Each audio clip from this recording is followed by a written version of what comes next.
পার্বত্য চট্টগ্রামে গুম, খুন ও চাঁদাবাজদের গ্রেপ্তার এবং দেশবিরোধী অপপ্রচার বন্ধের দাবিতে বান্দরবানের আলীকদমের সংবাদ সম্মেলন অনুষ্ঠিত হয়েছে। রোববার বিকেলে বাজার ব্যবসায়ী সমিতির হলরুমে সিএইচটি সম্প্রীতি জোটের আয়োজনে অনুষ্ঠিত এই সম্মেলনে পাহাড়ের সার্বভৌমত্ব রক্ষা ও দুর্গম এলাকার মানুষের মৌলিক অধিকার নিশ্চিতের আহ্বান জানানো হয়। সংবাদ সম্মেলনে স্থানীয় সাংবাদিকরা উপস্থিত ছিলেন।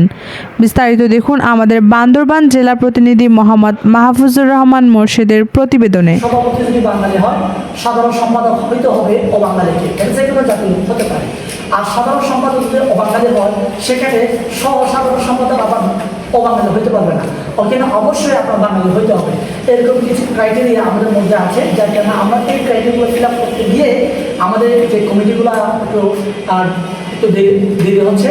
আমরা বিভিন্ন জেলায় উপজেলায় যারা আগ্রহ প্রকাশ করছে তাদেরকে নিয়ে আমরা কমিটি দেওয়ার জন্য আমরা কাজ করছি। আমাদের বান্দরবান জেলা কমিটি অলরেডি রেডি হয়ে গেছে, সদর উপজেলা এবং নাইখনশিল উপজেলা রেডি হয়ে গেছে।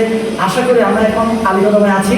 আলীকদম জেলাও আপনাদের হাত ধরে খুব শীঘ্রই আমরা খুবই সুন্দর একটা কমিটি উপহার দিতে পারি। গোষ্ঠী আদিবাসী সেন্ট্রাল বাঙালি বাতিল করতে হবে। পার্বত্য চট্টগ্রামে জাতিসত্তাগুলোকে স্পষ্টভাবে বাঙালি অবাঙালি হিসেবে চিহ্নিত করতে হবে। ভূমি সমস্যা ন্যায় সংকট সমাধান। পার্বত্য চট্টগ্রামে ভূমি সমস্যা ন্যায় সংকট সমাধানের লক্ষ্যে ভূমি আইন সংশোধন করতে হবে।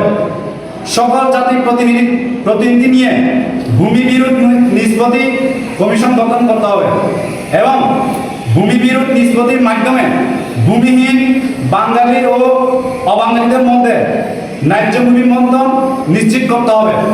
এছাড়া সকলের জন্য স্থায়ী বন্দোবস্তি প্রদান করতে হবে। দেশপ্রেমিক সেনাবাহিনীর মর্যাদা রক্ষা ও সক্ষমতা বৃদ্ধি। বাংলাদেশ সেনাবাহিনী দেশের সার্বভৌমত্ব